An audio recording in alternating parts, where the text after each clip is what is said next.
this is Shannon, Currier, Director of Philanthropy and Development with St. Christopher Truckers Relief Fund. Coming up next on the Highway to Hope podcast, we are featuring John Schneider.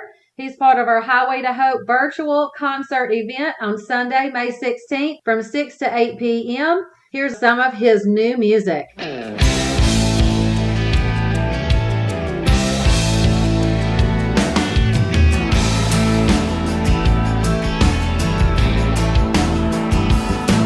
He was born at a truck stop, cut his teeth at a honky-tonk, did some time up in Omaha, he got his heart broken in Wichita.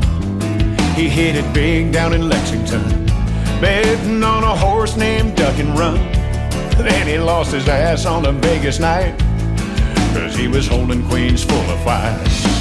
He said he found Jesus on a Sunday morning after running with the devil all night. And his eyes were redder than the scarlet letters that the good book held inside. Now there's a little bit of saint in every sinner, there's a sinner in every saint. Yeah, that straight and narrow don't come with arrows, but the lost still find their way.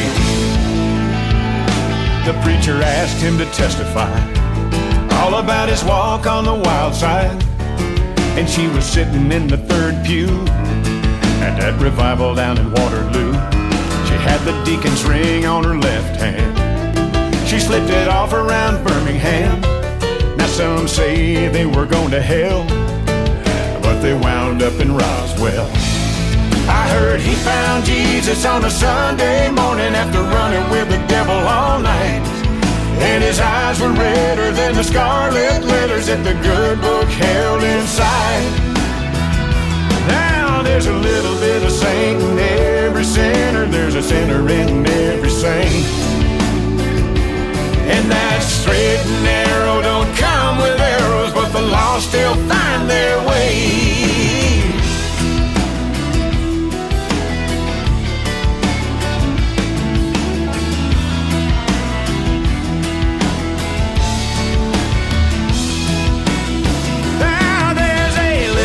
Saint in every sinner, there's a sinner in every saint.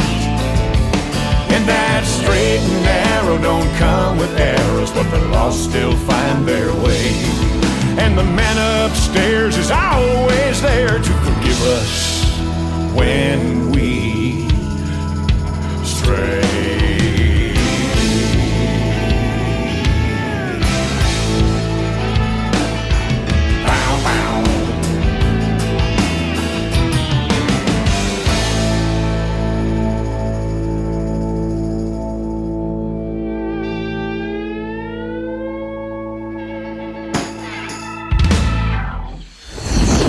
Hey everybody, welcome back to the Highway to Hope podcast with the St. Christopher Truckers Relief Fund. I'm Shannon Currier, and of course I'm here again with my cohort Greg Thompson, executive producer of the Pod Wheels Network and our Highway to Hope podcast. Hello Greg. Hey Shannon, it's great to be back with you, particularly on this series because we've got another fabulous interview from one of the folks, John Schneider, who is going to be on your virtual concert. Absolutely. We're so excited to talk to John. We made an announcement for anybody that kind of keeps up with our announcements across our social accounts. We're partnering with him on his new album called Truck On, which is a dedication to the men and women behind the wheel, our highway heroes that we love so much. And a portion of the proceeds from that album is being donated to St. Christopher Fund to support our mission. That connection, that relationship grew into John being a part of this Highway to Hope virtual concert as well. We're so excited to have him be a part of this, so excited to share his new music with everyone. And really, we get to talk to him about his career from the beginning, all of the things that everybody knows him for. Bo Duke, this is who we're talking to. We're excited.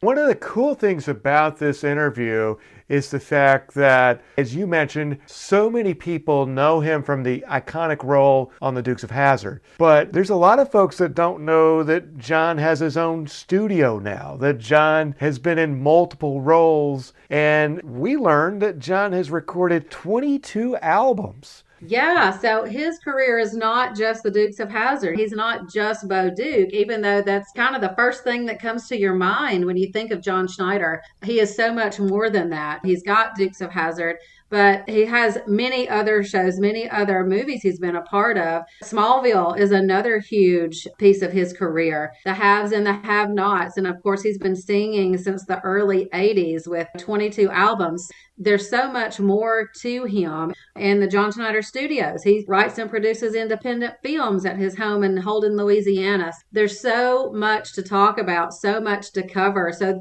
this is going to be a little longer of an interview than some of the ones we've done before, but we couldn't leave anything out. Well, Shannon, you're exactly right. You guys are going to get the full cut of John Schneider here on the SCF Highway to Hope podcast. John connected with us via Zoom from his Freightliner. And John Schneider joins us right now on the Highway to Hope podcast. Good morning, John Schneider. Good morning. Yeah, it's early. We're recording early. It's like 9 a.m. Are you up and ready to roll for the day? How early do you get up? Oh, my gosh. I've been rolling for hours. Oh, yeah. We have our cup of coffee. But I tell you what, I do sleep a lot. I run. Then I go to sleep, and I'm trying to get my wife. She's one of those people that buys into the whole, well, the older you get, the less sleep you need. I don't believe that for a minute. I get as much sleep as I can. But when I hit the ground running. We have our coffee in the morning, and then we do this great thing. Folks out there, I know one of the things we're going to be talking about is health. And one of the things that we do every day that we're home is we have an infrared sauna.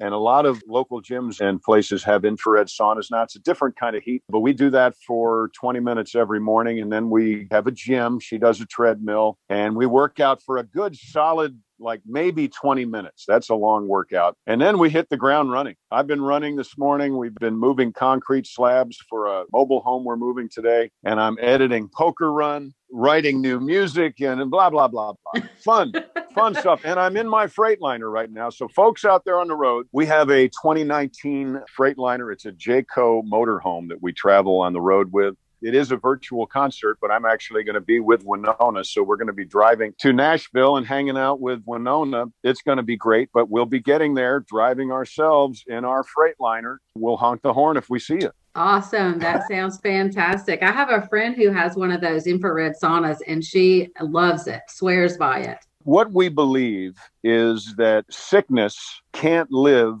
in that kind of heat. And it's what we read. My wife has had a bout with cancer. She was diagnosed a little over 2 years ago now with stage 4 breast cancer. And she has dieted and exercised and basically outsmarted it into submission. One of the things that we do is the infrared sauna. That's why we do it. It's great. I do think it has caught on. 24-hour fitnesses, a lot of them have it. There's some yoga places that apparently have it. I can't imagine because it gets up to 158 degrees. And it's all I can do to just sit there. But it's great. It's a great way to start your day. If there's truth to what we read about sickness and disease cannot live in that kind of heat, then by all means, do it. I'm all in favor of doing everything that disease does not like. And I'm in favor of stopping as many things that disease does like as humanly possible. I mean, why not? That's right. It can't hurt, right? Absolutely. I've noticed in truck stops, what's been great in the last couple of years, I've noticed that there have been some really great changes as far as the food that you see in many truck stops. I'm excited about that. You can get a salad, you can get fruit. It used to just be Cheetos and fried food. Many more healthy options are available and fresh options are available than there's ever been. Definitely a positive. Mm-hmm. And we're seeing people use the workout facilities that are available too.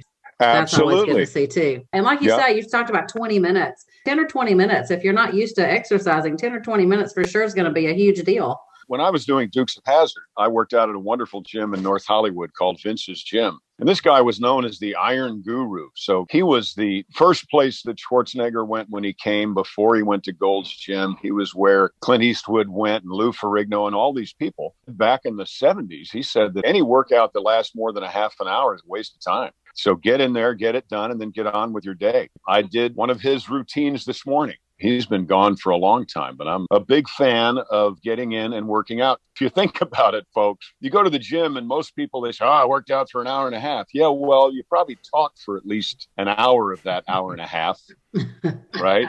Yeah. A bench press is not a place to sit and chat. A bench press is a place to lay down, pick something up, put it down, then get out of the way. That's true. Get in, get out, get it done. That's right. Get out of my way. We got stuff to do. Got right? stuff to do. I have more stuff to do today. It's not a social event. It is not. Yeah, it's not a social event. We've got plenty of time for that. Again, the truck stops are great for that. I love to chat. When I go to a truck stop, which is a couple times a week, it's always fun to try to figure out as someone's coming up to me whether they're going to ask a Dukes question, a Smallville question, or a haves and have-nots question, or a music question. You have lots of areas people could be coming up to you to talk about. Let's start at the beginning. I hear like when you were really young. Well, I was born at a very early age.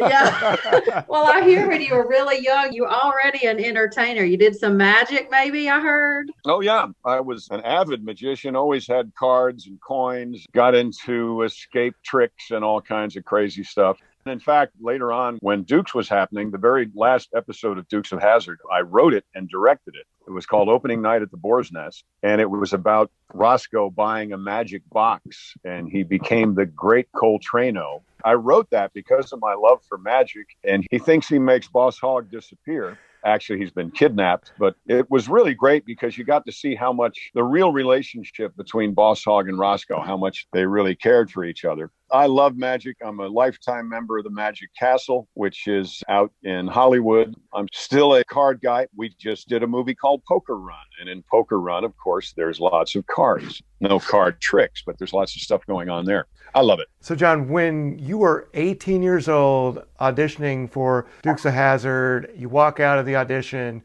At that moment, you could not have imagined all the doors that would have opened up for you. And then to progress from being an actor on the show to writing and directing the final episode, talk to us about that experience and just what it's meant to you in terms of your professional life. Well, you talk about doors opening up, and actually the great thing about no one having any idea who you are is that no one has any expectations. You could say the doors opened up, but they opened up in a very aggressive way. It was like, okay, hotshot, so you've been on a show. Let's see what you got. So there were meetings I could take, but I would say that celebrity actually lessens your opportunity. Not a lot of people that'll tell you that. Because I knew that, I knew I had to work harder after Dukes than I ever did before Dukes. And I did.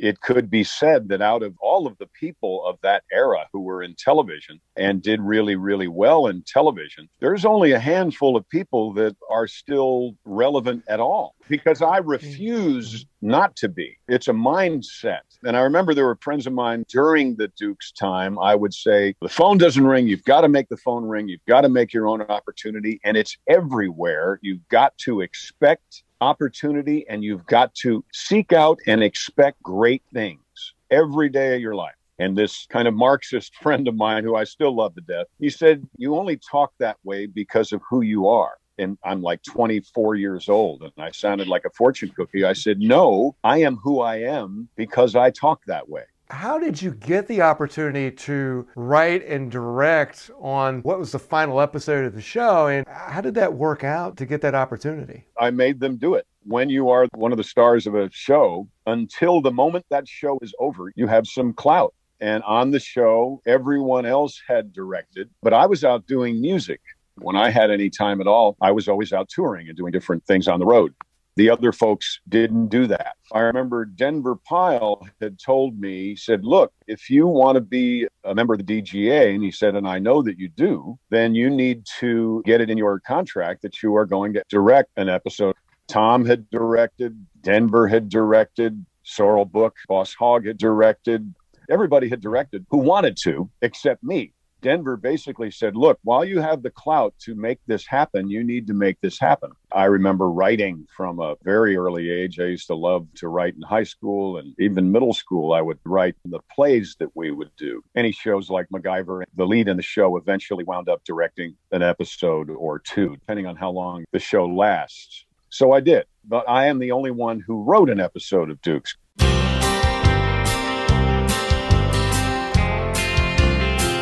Just a good old boy, never meaning no harm. Beats all you never saw, been in trouble with the law since the day they was born. lived in the curves, but out in the hills. Someday the mountain might get them, but the law never will. Ha ha! Making their way, the only way they know how. That's just a little bit more than the law will allow.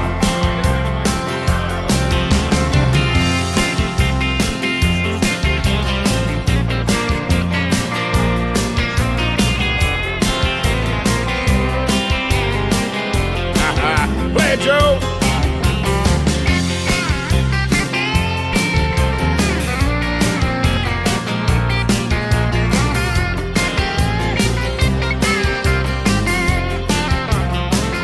Just two good old boys, wouldn't change if they could. Fighting the system like two modern day Robin Hoods. Making their way, the only way they know how. That's just a little bit more than the law would allow. I'm a good old boy. You know my mama loves me, but she don't understand. They keep showing my hands and not my face on TV. We love you, Waylon.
So you get the show at 18, you're on the show, you direct at 24, you get into country music, you have success right away. As a sidebar, I need to ask you, who convinced you, or did you decide to record the Elvis song? Because people were not covering Elvis, and you did that on your first record. How did you handle all that success at a young age? Great question. First of all, I was on Scotty Brothers through CBS. Had artists like Leif Garrett. They were kind of Tiger Beat Flavor of the Month chasers. They also had Eye of the Tiger. They did some great, great stuff. But they had seen me do the People's Choice Awards. I sang the Lionel Richie song Still. So they snagged me up, and it was their idea to do the Elvis cover. Am still a big Elvis fan, and Elvis was not long gone. 1980, and Elvis died in 77. When that opportunity came about, it was like I thought of it as tribute. I also did a duet in another album that just didn't do anything. It was on Scotty Brothers as well. We did Are You Lonesome Tonight? And I thought it was great, but it didn't do what It's Now or Never did. That was their idea, and I thought it was a great idea because I'm such an Elvis fan. So that seemed to make sense to me at that point. But as far as handling success, I've always looked at what I do as a wonderful job that I have the great honor and privilege of being able to do. But it is hard work. It's like they say, getting rich is easy, staying rich is hard. I'm still trying to do the first part. So yeah, I'm still trying to reach the first part. But yeah, but point taken. Yes, exactly. I've made a lot of money in my time. I still wonder when I go to put $150 worth of diesel in my motorhome if the card's going to clear. Yeah. Just kind of how it is. You kind of brushed on this. I started on theater and guitar and magic and all that very early, like 8 years old, with my sights being on Broadway and television, and most important to me, the big screen. John Wayne was still the #1 box office draw in the world. Burt Reynolds had just done Smokey and the Bandit. When I was 8, 9, 10, 11 years old, it was all about Redford and Newman. Cary Grant was still alive. Clint Eastwood, there you go. Now, Clint Eastwood, an amazing. Nobody gave that to Clint. Clint has grabbed hold of that career with both hands, held onto it by the ears for 50 years. John, if you think about it, with the exception of music, your career kind of mirrors his in some ways. I tell you what, he's an avid jazz fan. He did a movie called Cadillac Man. Remember, he did a duet with Merle Haggard called Barroom Buddies by Snuff Garrett. Now, certainly not the greatest song in the world by any means, but he did it. He went out and he did it. I tell you what you just said, I take that as the single greatest compliment I've ever been given. Wow. I'm glad we recorded it. Yeah. Yeah, me too. It's great. It's very difficult to keep all these balls up in the air at the same time. But thank God I'm a juggler. You're a magician at heart, so you're able to do that whole thing. People say, what do you like? You like the singing or the acting better? And I tell you what I enjoy more than any of it is watching somebody watch one of the movies we've made, something I wrote and directed, or watching a couple look at each other with love in their eyes because of a song I recorded. That's the biggest compliment a singer-songwriter can get, is when somebody comes up and says, your song is our song. We played it at our wedding. It's just wonderful. What an honor and a privilege to get to do what you love to do, and in so doing, become an integral part of other people's lives. What a great gig. And if I can, I want to share a quick story with you, and I hope our listeners will enjoy this. When I was 15 years old, I moved from Chattanooga, Tennessee to St. Paul, Minnesota. My father worked for 3M, and the home office of the Minnesota Mining Manufacturing Corporation is in Minnesota. So taking a Southern boy out of the South and putting him into the upper Midwest was a pretty big shock for me at 15. I struggled for a couple of years and was teased at school because I had a Southern accent and all of this. Senior year of high school, Dukes of Hazzard comes on Friday nights at 7 o'clock Central, 8 o'clock Eastern.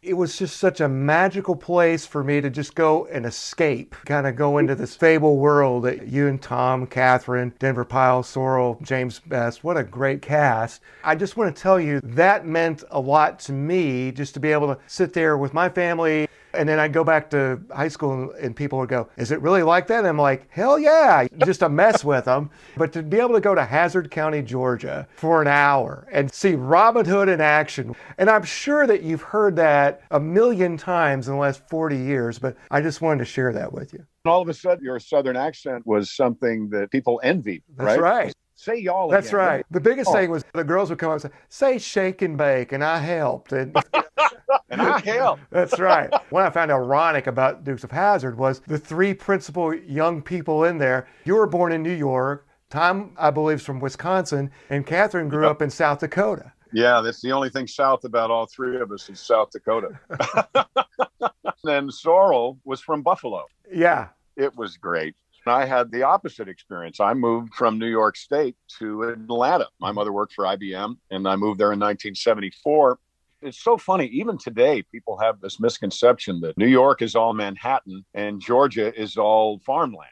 I moved from the country to the city when I moved from New York to Georgia. People can't seem to wrap their heads around that.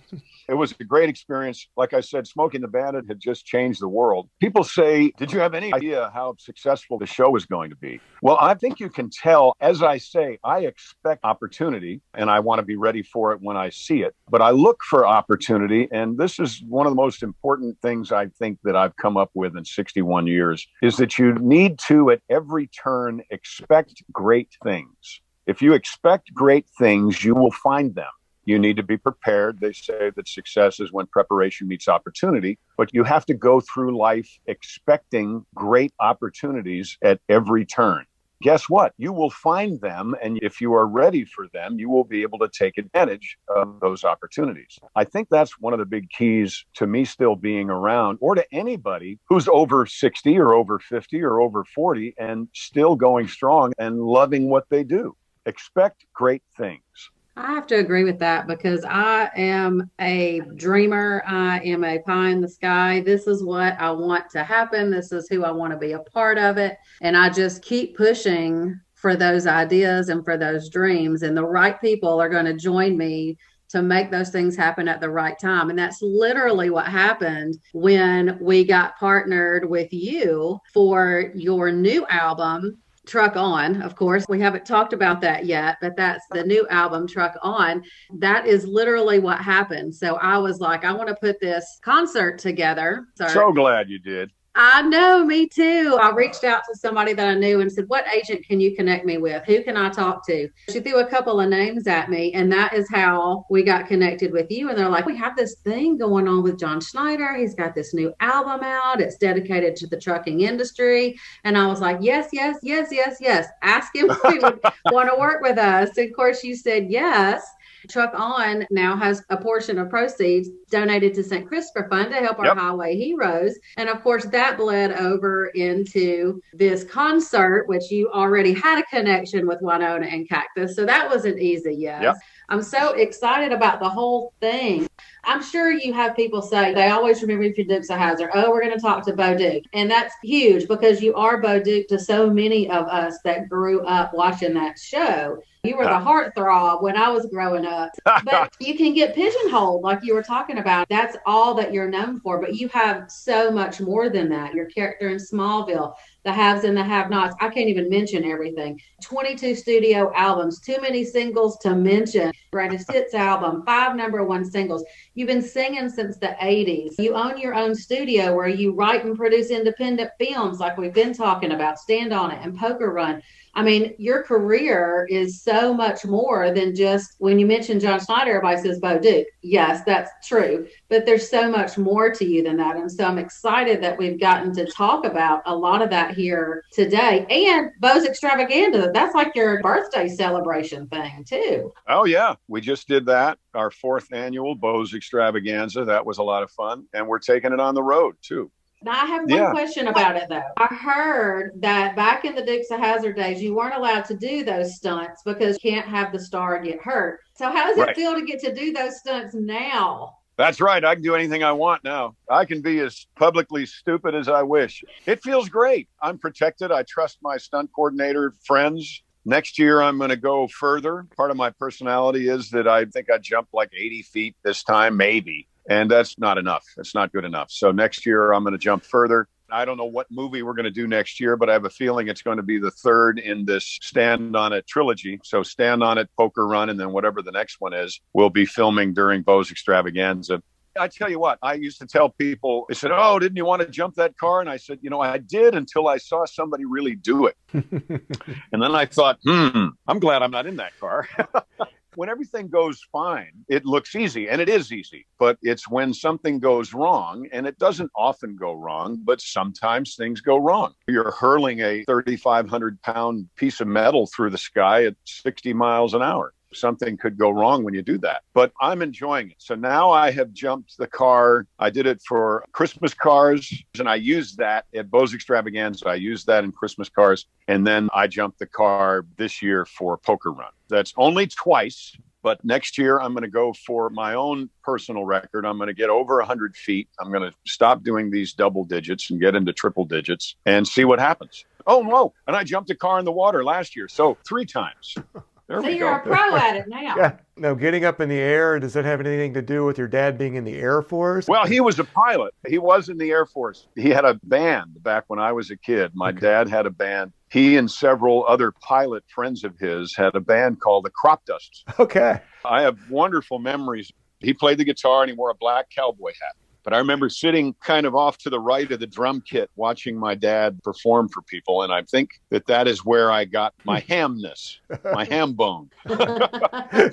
There's a Southern saying, yeah, the ham bone. There's a yeah. Southern thing in there somewhere. Yeah, Well, absolutely. my dad was very much New York. So these movies that you're doing, you and Burt Reynolds were friends in real life. So what made you come up with this idea? What made you want to do kind of this tribute to him in these movies? Well, it was actually Alicia. We tried to get the rights to Dukes of Hazzard several times. Warner Brothers just wouldn't let him go. And that was when it wasn't on anywhere. I think it's back on Amazon Prime. We did a movie. It was during the beginning of the whole nonsense, as far as I'm concerned, about Dukes of Hazzard was a bad show because of the flag on the car. I fought that nonsense and wrote a movie called Christmas Cars, which is about a guy very much like me who was on a show back 40 years ago where all of a sudden his car from the show has become the universal sign of racism and intolerance, which is too bad for him because he just ordered 5,000 of these cars so he could try to pay his balloon payment on his studio.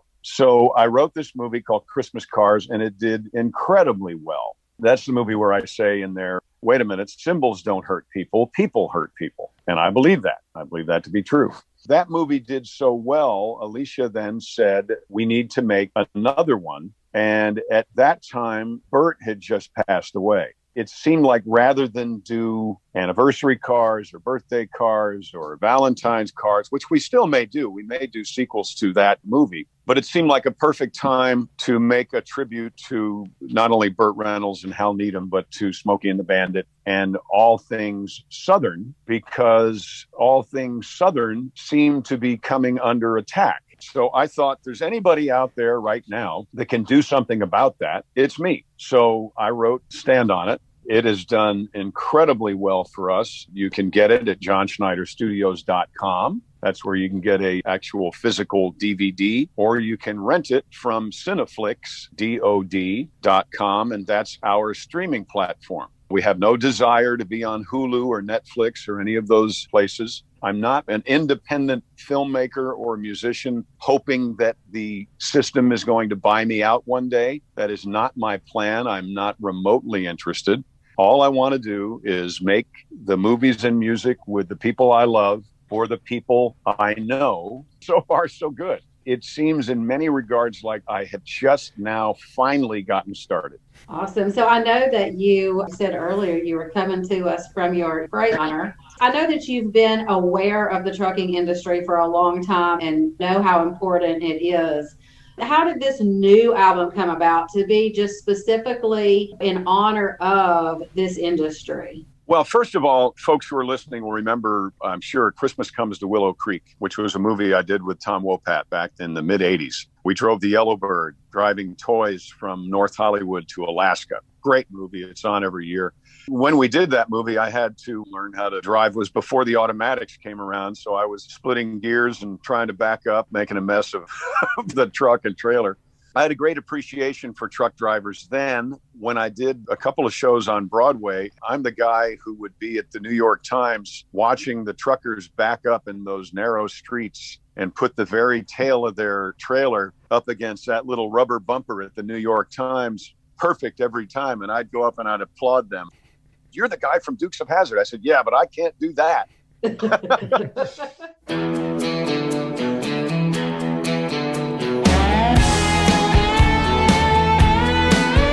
Tired eyes, bright lights, and long nights.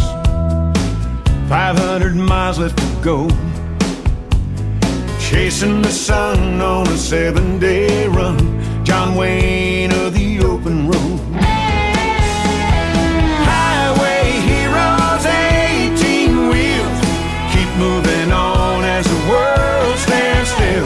Wake a 1-9, you got the Rolling Stone. Truck on, truck on, truck on.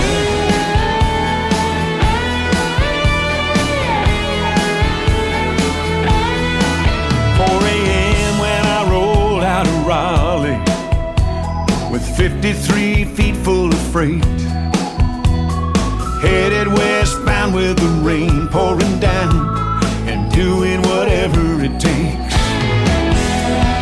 Highway heroes, 18 wheels, keep moving on as the world stands still. Hey, break a 1-9, you got the Rolling Stone. Truck on, truck on, truck on. With a Bible on the dashboard, my music on the radio. Sometimes it sure gets lonely when you're out here on the road.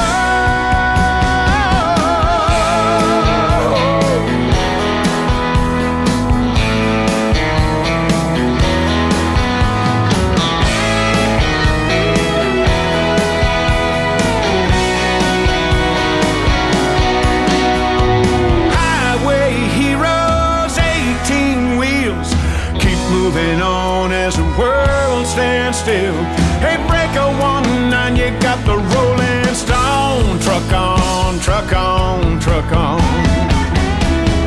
Highway heroes, 18 wheels, keep moving on as the world stands still. Hey, break a 1-9, you got the Rolling Stone. Truck on, truck on, truck on. Truck on, truck on, truck on. Truck on, truck on, truck on.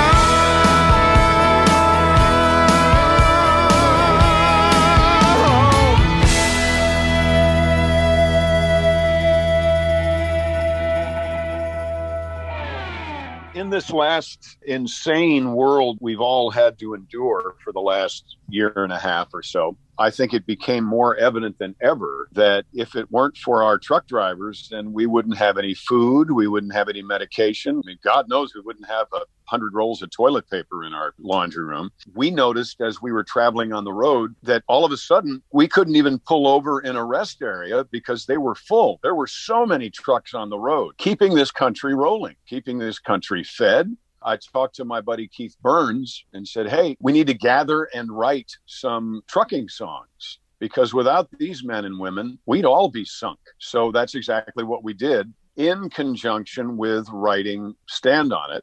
It seemed like a great opportunity not only to do a new album dedicated and based on the trucking lifestyle, but to also kind of like Jerry Reed did with Smokey and the Bandit, put all that music on a new visual platform. And the two have been married together perfectly. I love the music. When you listen to the music, folks, I hope you love it. But I tell you, when you listen to the music as you're watching the movie, it's a whole other experience. You remember, I wrote and directed the last episode of Dukes of Hazzard, and that's what I've been wanting to do ever since, which has been, the last episode was 85, so it's been a bunch of years. So that's why I say with Stand On It, like I finally have gotten started. So I'm finally doing at 61 years old what I thought I was going to be doing at 25. So it's taken some time to marinate and come about, but I'm a big believer that things happen when they're supposed to happen. You're seeing great success with Stand On It, and I'm confident you're going to see great success with Poker Run as well. I'll tell you what, I love this new album, this Truck On album. I turn it on, I crank it up, I dance around. I mean, it's just a fun album. I love every song on it. Thank you. How great is the song Roy? They're all so good, y'all. I mean, I wish in this concert that's coming up, you could play every single song. But so y'all are just going to have to go get it. I'm just telling you, you're going to have to go get the album. Yeah, go ahead. Go get it. Go ahead.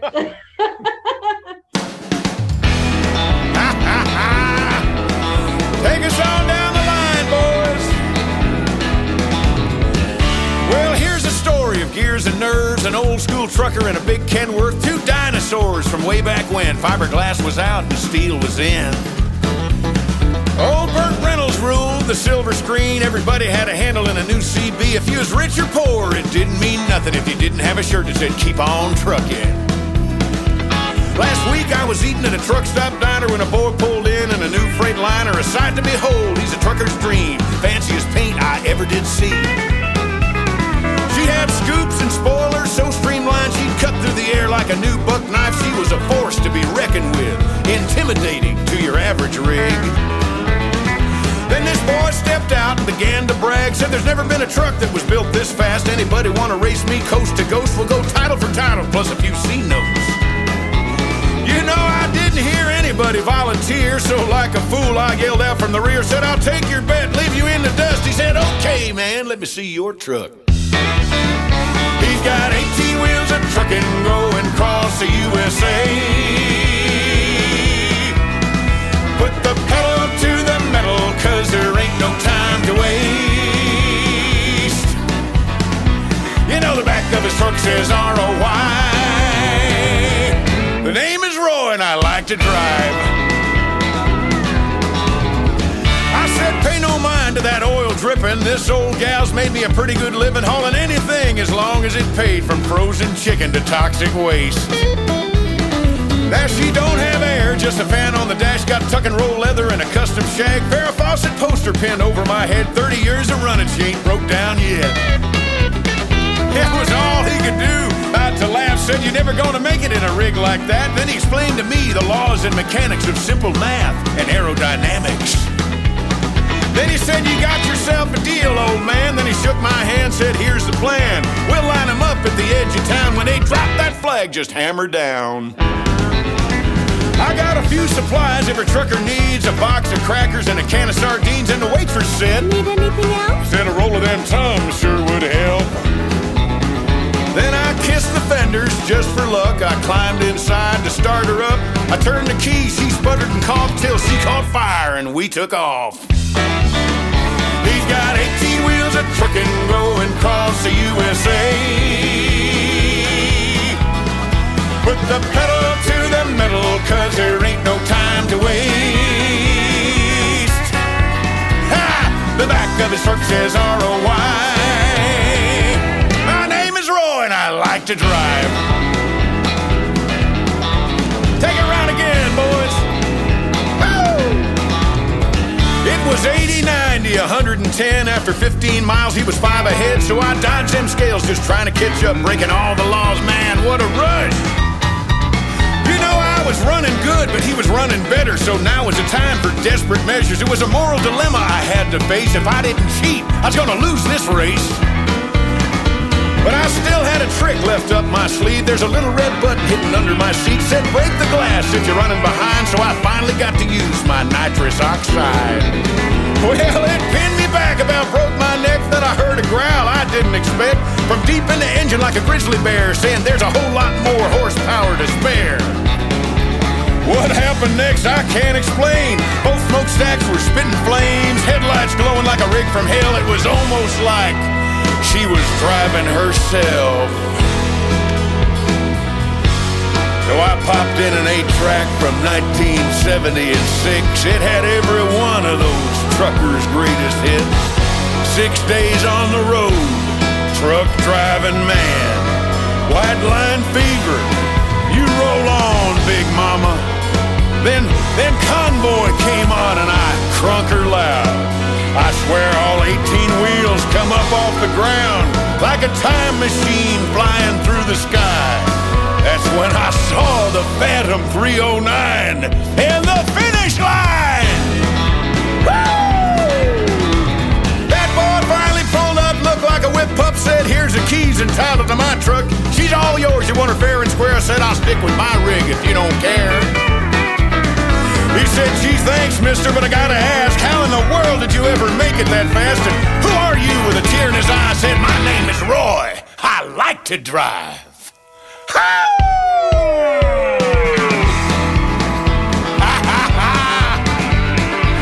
That's ROY, son. Just Google it. There'll be a picture of my Let's take her on down the road, boys. How about we go westbound? Nobody ever goes westbound, but that's the only way you can go eastbound, isn't it? All right, get them fingers ready. Son! This one's for you.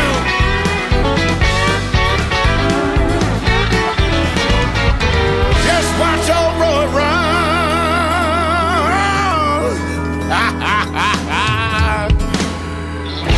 I like to drive. I think everybody's going to love it. It's an album you don't want to miss. It's called Truck On. And of course, that's the first single that was released from the album as well, is Truck On. But it's great. So go and get the album. We're excited to have a focus on the industry. And you're right. We always rely on these men and women day in and day out, no matter what, pandemic or not. They are doing this job all the time. We just don't take notice of it. It's one of those things that we take for granted until all of a sudden we don't have it anymore. And so unfortunately, it's taken this crazy pandemic to really make people be forced to stop and realize how dependent we are on this industry. I know the industry appreciates you giving a gift of music back to the industry to celebrate them, and I know I appreciate it too. We're happy to hear about that, and we're honored to receive a portion of proceeds to, again, turn around and support these men and women when they need it most. So thank you for that.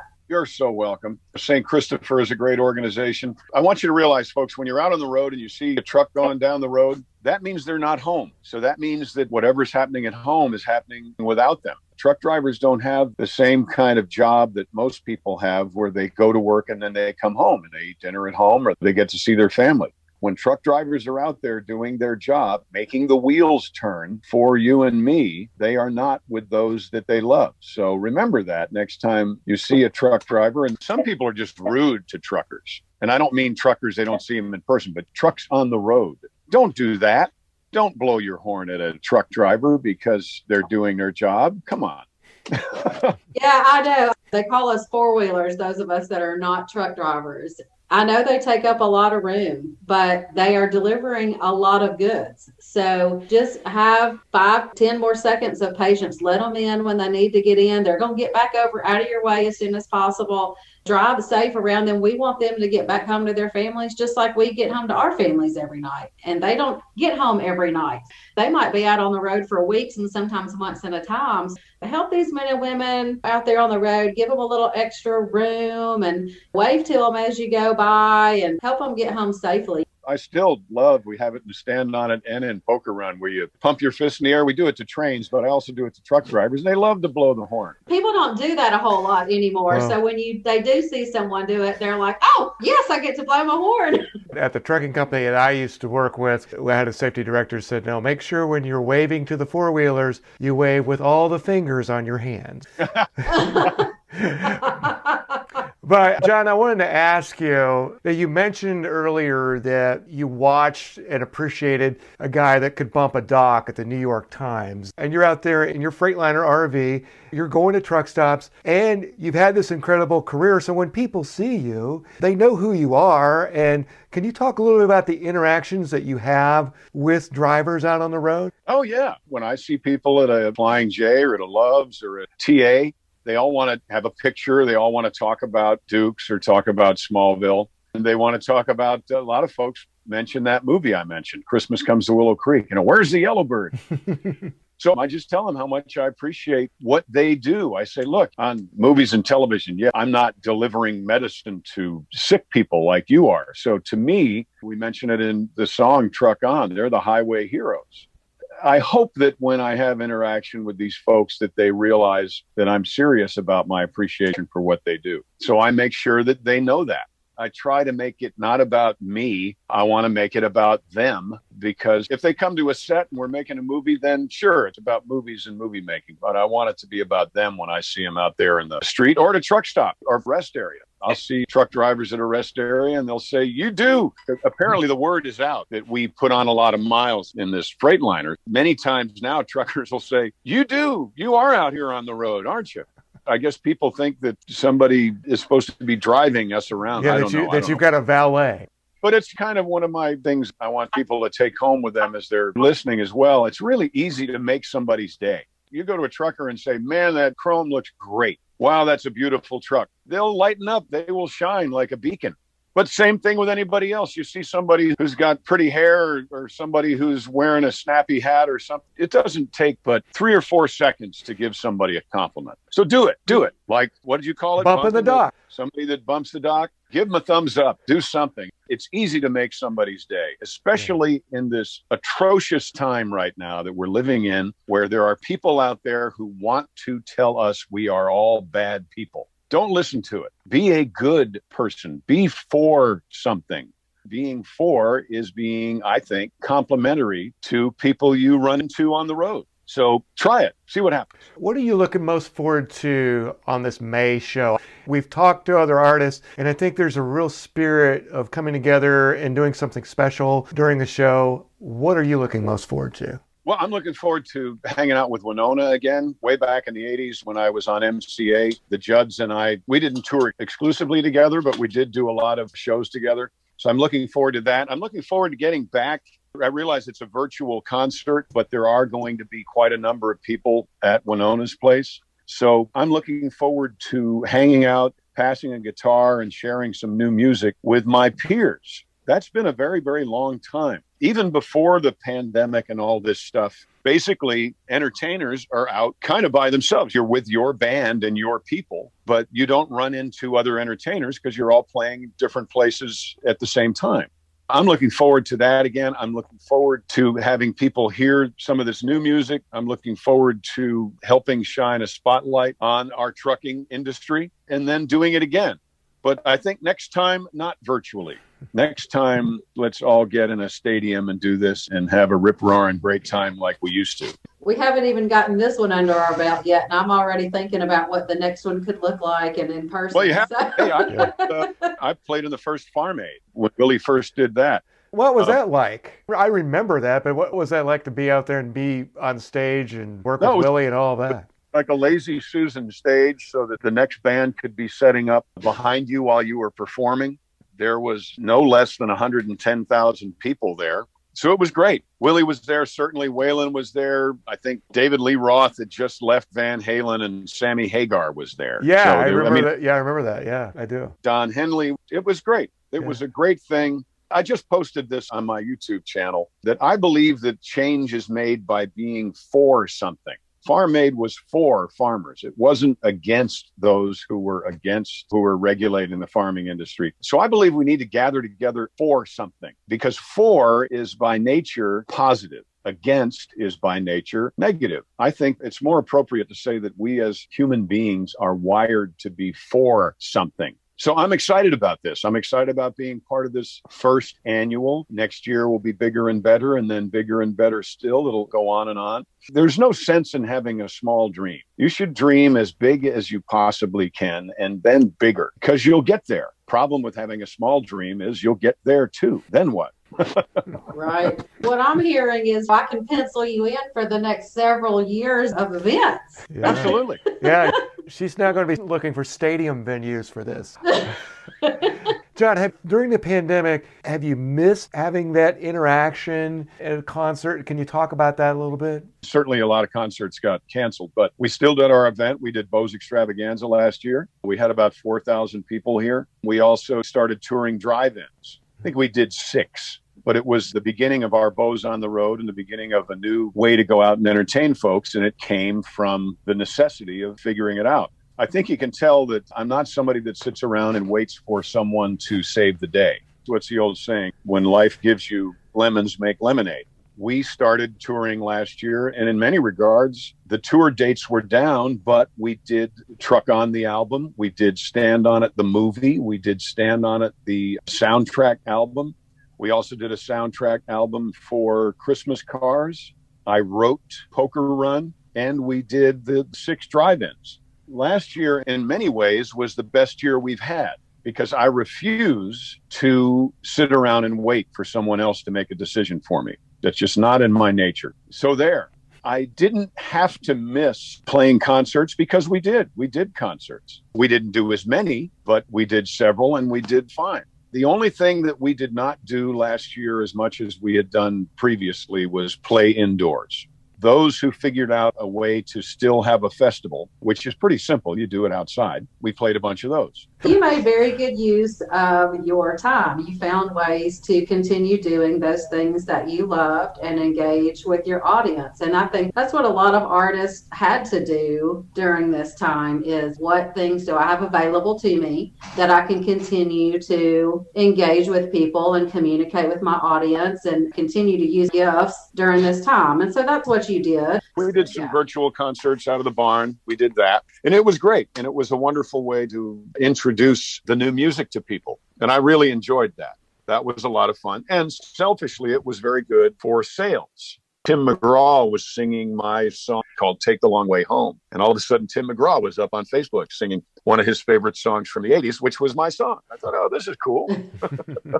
Well, I'm excited to see the light at the end of the tunnel from this last year plus of pandemic. I'm excited about this event in May at Winona's house with everyone. It's going to be fairly small gathering. It's going to be an intimate gathering, but there's going to be enough people. And I've already warned everybody, I'm a hugger. I'm going to be hugging everybody that's willing to get a hug. If you're not willing, you can tell me, don't hug me yet. Over here in the corner, I'm totally fine with that. I'm excited to get together. I'm excited for this event. I'm excited to meet everybody and just be in the presence of music again. I love music. I love concerts. And so it's been a long time. It's like the healing is beginning for me. And so I'm looking forward to where we are going from here. So I'm so excited about this event. Thank you for partnering with St. Christopher Fund in general with your Truck On album. Again, everybody go get it. You're going to love it.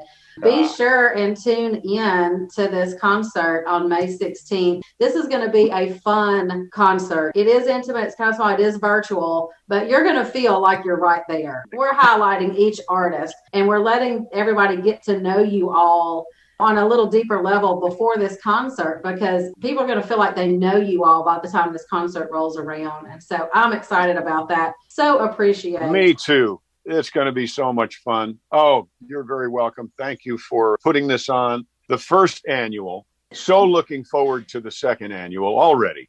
We just did Bo's Extravaganza number 4. So we did the 4th annual. It just seems like yesterday we did our first one. You can't do the second one unless you do the first one, right? That's right. You have to start somewhere. That was my whole thought process. We have to start, and now we have a foundation to build on. Yep. I'm very excited about that and excited to grow our relationship with you and St. Christopher Fund outside of this. We've talked some about the health and wellness of drivers in this industry, and I know you have a passion for that. We're going to build on that. This is not going to be the last time you hear John Schneider in connection with St. Christopher Fund at all. We're going to work on health and wellness things too. So we still have a lot to talk about and build on. You all stay tuned for that. And I know we have taken up a ton of your time today, more than I asked for. And I appreciate you just chatting with us. So look forward to seeing you next month. I can't wait. You have a wonderful day. And folks, remember, wave to a trucker, do the fist pump, and they'll blow the horn. You'll both have fun. You take care. I look forward to it. It's going to be so much fun. And I will see you soon. That's John Schneider right here on the SCF Highway to Hope podcast. Greg Thompson back with you alongside your SCF Highway to Hope podcast host, Shannon Currier. And Shannon, what a terrific, wide-ranging interview with John Schneider. When you think about it, he's had a career that has spanned now more than 40 years, and he's literally embraced every role he's ever had. As Bo Duke, as a writer, producer, a singer. And what I really love about what John is doing these days is that he's embracing the role of being a philanthropist and reaching out and giving back to the trucking industry. He is. He's had such a prolific career. He's been involved and done so many different things. He has knowledge of how things work and how to stay relevant in the industry. And as you heard him talk about, he's not one to sit back and just wait for things to happen. So he's always out there looking for that next opportunity, fulfilling that next dream or that next bucket list item that he has. We're thrilled to be on the receiving end of his philanthropy arm. It's interesting to hear him talk about his time on the road. He's been interacting with drivers at rest areas and at fuel stops. But during the pandemic, when so many people weren't traveling, he and his wife were in the RV so they could travel. It's just the two of them. But really seeing up close and personal the number of drivers, the number of trucks that were on the road, still keeping everything running. He just increased his appreciation for this industry. And I think that's what happened with a lot of people, is out of sight, out of mind kind of thing. But then when you realize that things aren't on the shelves, you're like, oh, wait a minute, let me process how this works. You just really develop a deeper appreciation for how things work across the board. So we're so excited to partner with him on this new album called Truck On. You'd want to go get it. You heard me say that in the interview. I'm promising you that it's a good purchase. You're going to love the music on it. We're excited to share some of that music with you, of course, during the interview. And he's going to share some of that music on the event on May 16th. So you don't want to miss it. Do you kind of have to pinch yourself to say, I've got John Schneider, I've got Winona, I've got Heath Sanders, I've got Lindsay Lawler, and I've got Billy Dean coming to this show? To me, it's like crazy. It is. It's almost like I know that they're going to be there and I know we're going to get to see them in person and do this event with them. But until I'm actually there, I don't think the reality of it is really going to hit me until I'm just there face to face. I'm already humbled that people of this caliber would give their time and want to give back in this way. And so I'm very thankful that they are taking the time to do this and to celebrate this industry and to celebrate the men and women. I'm so excited about it. And I think it's going to be a little overwhelming probably the day of. It's going to be one of those like you win an award and you're on stage and later you don't remember what happened. You don't remember what said. You have to watch it back. I feel like that's how I'm going to be. I'm going to be so on cloud nine that I'm not really going to remember the event.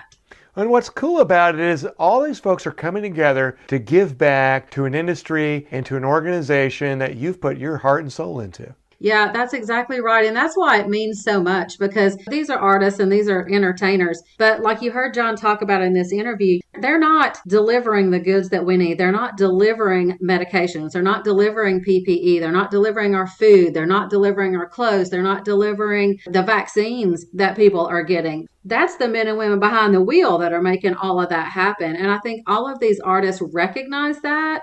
And that's why it's been important to them to be a part of it. And that's why it was such an easy yes to be a part of it, because they really, truly do have a heart for this industry and a heart for these men and women. And they want to use what they do to honor and give back. I just think it's a great blend of entertainment, philanthropy, hearts, and an industry that we depend on day in and day out, no matter what. Well, Shannon, you are so right about all of that. And now I need to ask you the most important question I'm going to ask you during this entire series. And that is, how do I get my ticket to the Highway to Hope virtual concert coming up here in May? That is an important question. So the way you get your ticket is to go to truckersfund.org. That's our website. You'll be able to click on purchase on our website, and it's going to take you to a purchase link. You purchase your ticket. It's $20 plus a $2 ticket processing fee. And you're going to get a code when you purchase your ticket. That's going to give you a unique code that's going to allow you to log in on the day of the concert, which is May 16th. That's a Sunday evening from 6 to 8 p.m. Central Standard Time. You're going to be able to log in and see this event on a live feed. I'm going to remind everybody again, this is a one-time live feed event. It's not going to live anywhere afterwards, so you don't want to miss it. Like you have mentioned in previous podcasts, set that calendar reminder, whatever device you're going to be using, because you don't want to miss it. If you miss it, you're going to miss it, because we aren't able to share it or keep it live anywhere else after the fact. So you don't want to miss that. And I have to give a huge shout out to the people that are helping make this happen. Dinah Horton with Radio Nemo, Jimmy Mack, who's going to be our MC for the evening. Also, our sponsors for this, NASTC, the National Association of Small Trucking Companies, and Everett Express. Without these guys, this wouldn't be coming together. I've been able to say, this is what I want. How do we make it happen? And together, we've pulled it together and make it happen. These two sponsors, NASTC and Everett Express, they are fronting the money to cover the expenses for this, to make this event possible. And I'm thankful for everybody that has been a part of it and agreed to be a sponsor. And we're going to be announcing many more sponsors in conjunction with this event as well. I'm just thankful for every one of them. Just a quick reminder, it's a live event, May 16th. Get your tickets. Make sure that you're by your device, whether it's your smartphone, your computer, and you're ready to enjoy the show. That's right. It's going to be a lot of fun. You're going to feel like you know these people by the time we get finished with this event. So you don't want to miss it. We appreciate everybody that's going and buying a ticket. A portion of your ticket sales comes back to St. Christopher Fund as well and supports the men and women behind the wheel. All the way around, it's going to help this industry, going to help the people in the industry, as well as entertain us during a time when we can't really get together for events like this. And so we've talked about, we haven't officially called it the first annual, but I think as you heard in the interview, we've already got John signed on for the next year or 2 or 3 or 5. So I'm going to say this is the first annual at this point. Yeah, and it sounds like John will put his name on it, and it could be a stadium thing before long. He was definitely dreaming big. I could actually hear you dream during that interviews. It's always nice to have somebody encourage your dreams. You don't have to dream about this. It's May 16th, folks. Get your ticket. Be ready. You're going to be entertained. Absolutely. Don't miss it. Go get your ticket. May 16th, 6 to 8 p.m. truckersfund.org. The Highway to Hope virtual concert. Great artists. You don't want to miss it.